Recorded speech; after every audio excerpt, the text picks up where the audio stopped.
Hey, it's Mary, also known as that Gen X girl. I would like for you to stick around if you're here for the first time. I'm so happy to finally see you.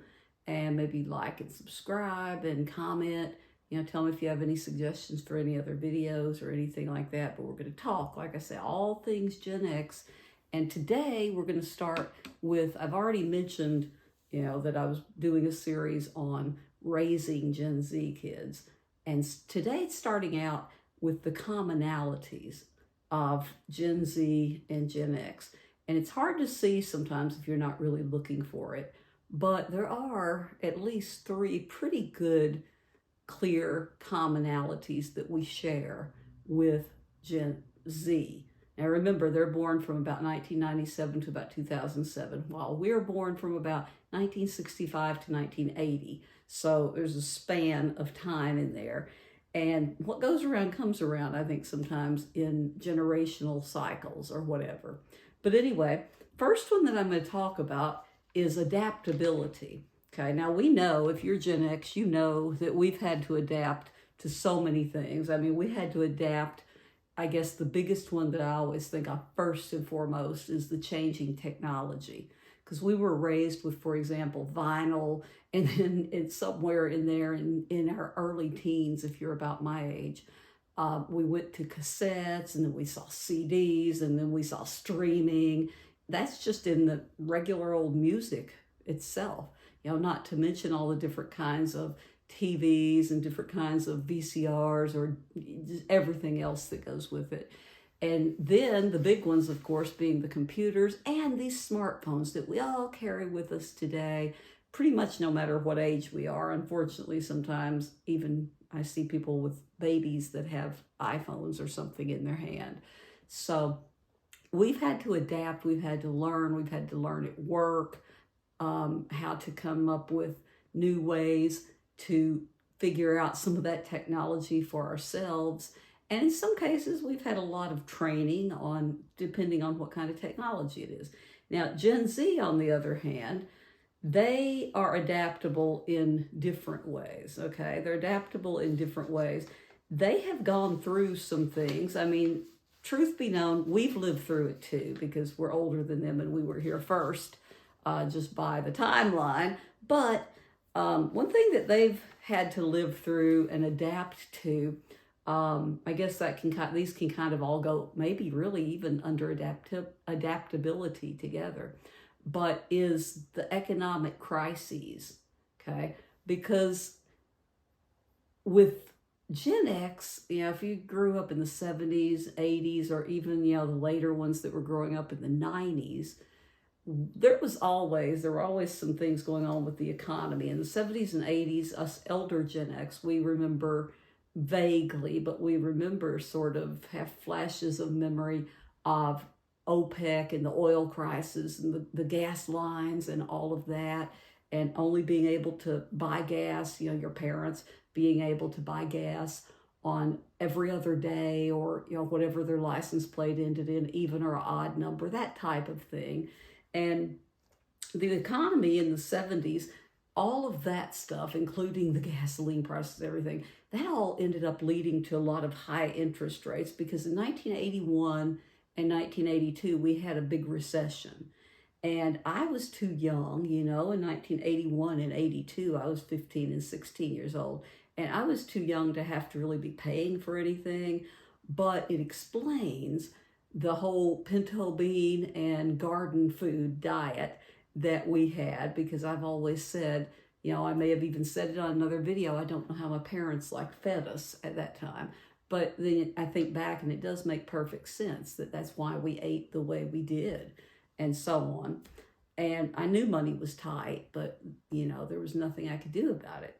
So the interest rates got up as high. I did some research on this. The interest rates got up, according to most sources, it was between 13 and 14% in the late 70s and then early 80s, it hit up there. According to one of the sources I read, they said it had reached a peak for a while at 20% interest.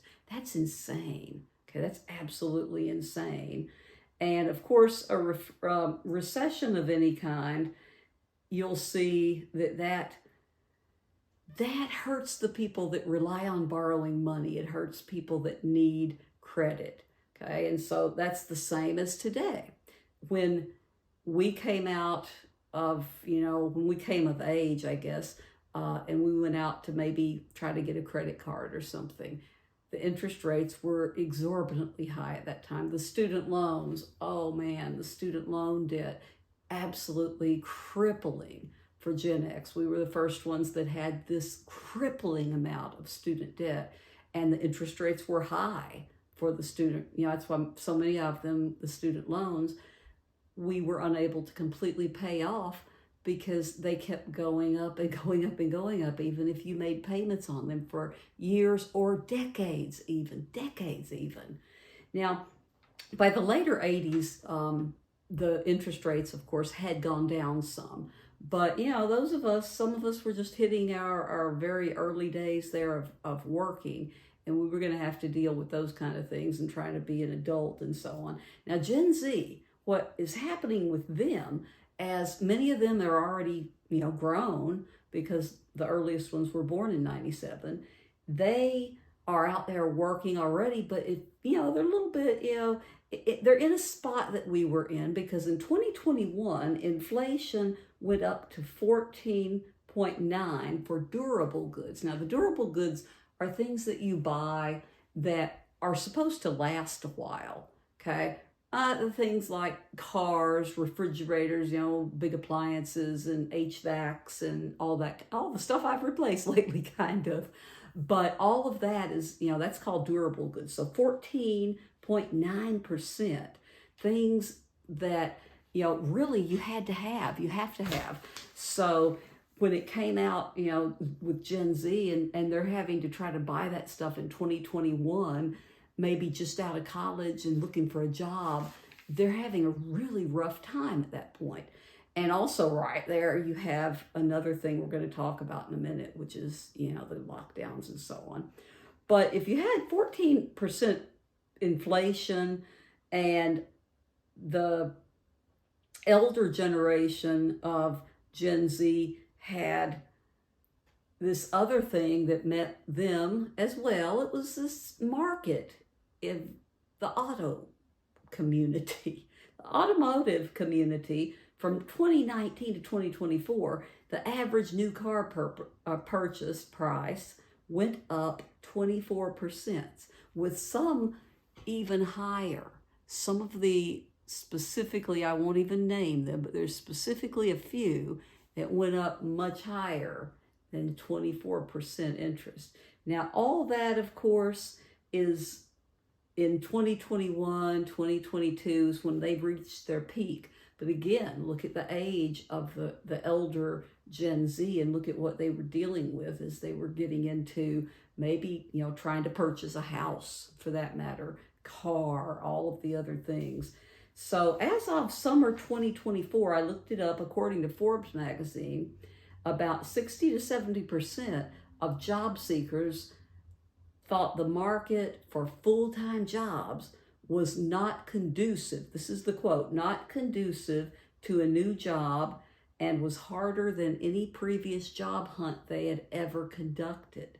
Okay, so they had a really rough time with jobs. Now, does that sound familiar? Because some of you, it probably does, because we went through so many of those same things. And I know when you first got out of college, Gen X, we had some of those issues with finding a job. It wasn't taking as long as it seems to be taking, even today, but there's a lot of factors playing in there that I think we can use to our advantage when it comes to identifying with and understanding Gen X as a whole. Now, another thing I wanted to talk about was that each one of us, each group of us, have experienced different things about moving out of our parents' homes, okay? So you think, well, they're very different from us. We just left our parents' homes and we didn't come back.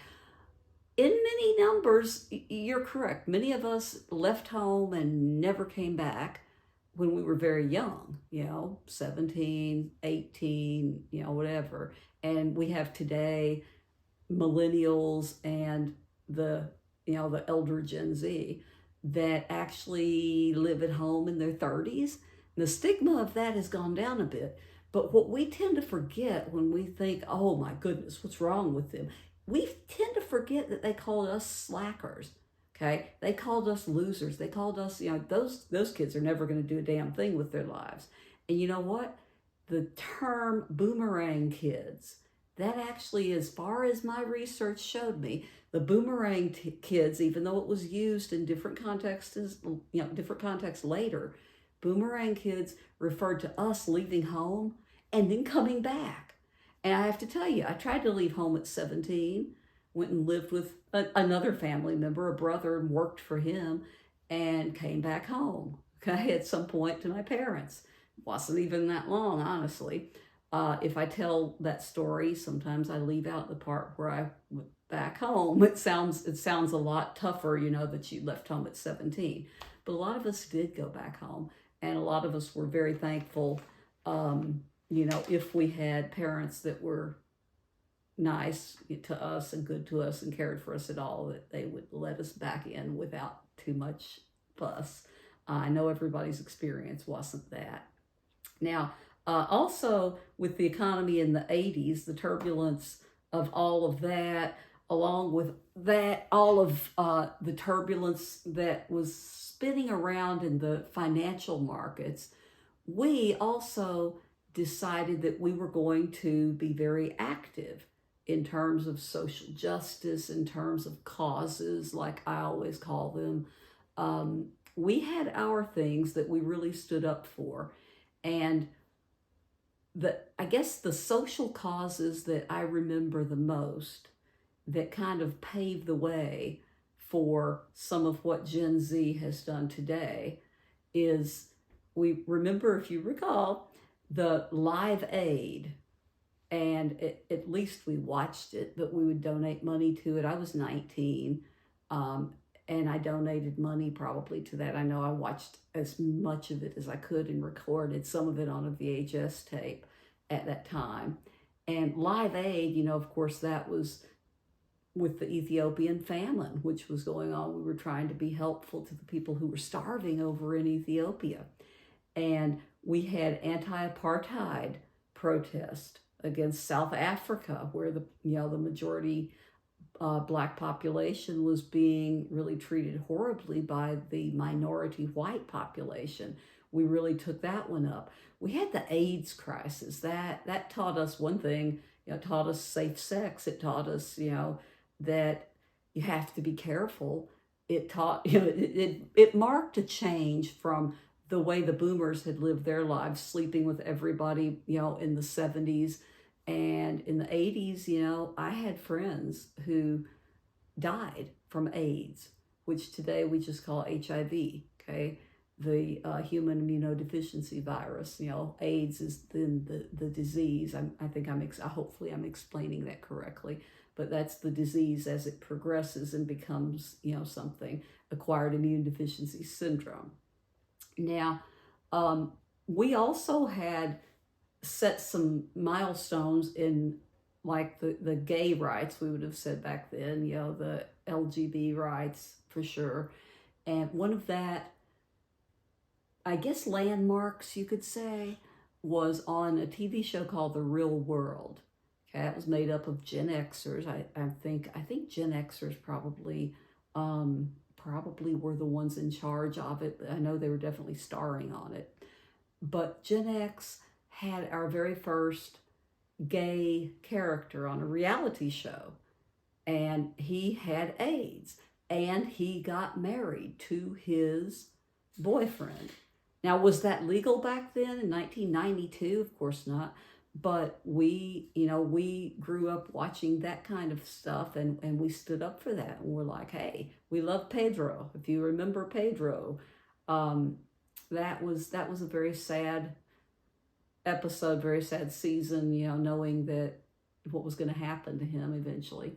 But we also took out a lot of our seventh grade knowledge that we got about the environment. Now, we didn't talk about climate change, we talked about global warming, but we also set up the first Earth Day. We participated in Earth Days and so on. We had conservation movements and all of those type of things.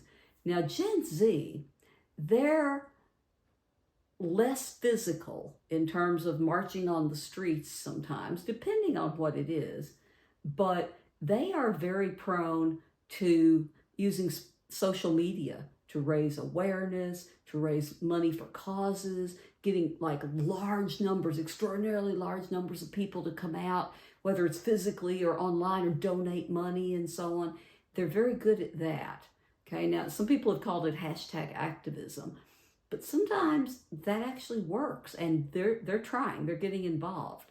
And the idea is that both of us, both Gen X and Gen Z, both want to make the world a better place, a more compassionate place, a healthier place, and all of those things.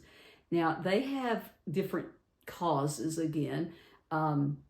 Things like the big one, climate activism, talking about climate change. Greta Thunberg, I can't ever pronounce her name correctly, but Greta is this big spokesman for that generation.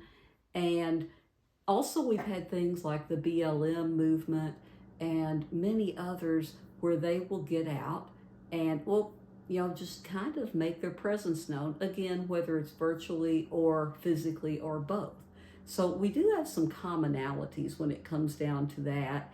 And those are the only ones that I wanted to talk about today, because we've got some more things specifically about Gen X and Gen Z that bring us together and do indeed make me agree that I think they're a mirror generation in some ways. And then I guess the next one I'm going to talk about is some differences, though, and how we can see the commonalities in light of the differences and so on. So I'd love it if you would be back and watch that video. And if you're over 40 and you enjoy this kind of content, like I said, subscribe, like, comment anything, that you have any kind of ideas. Bye.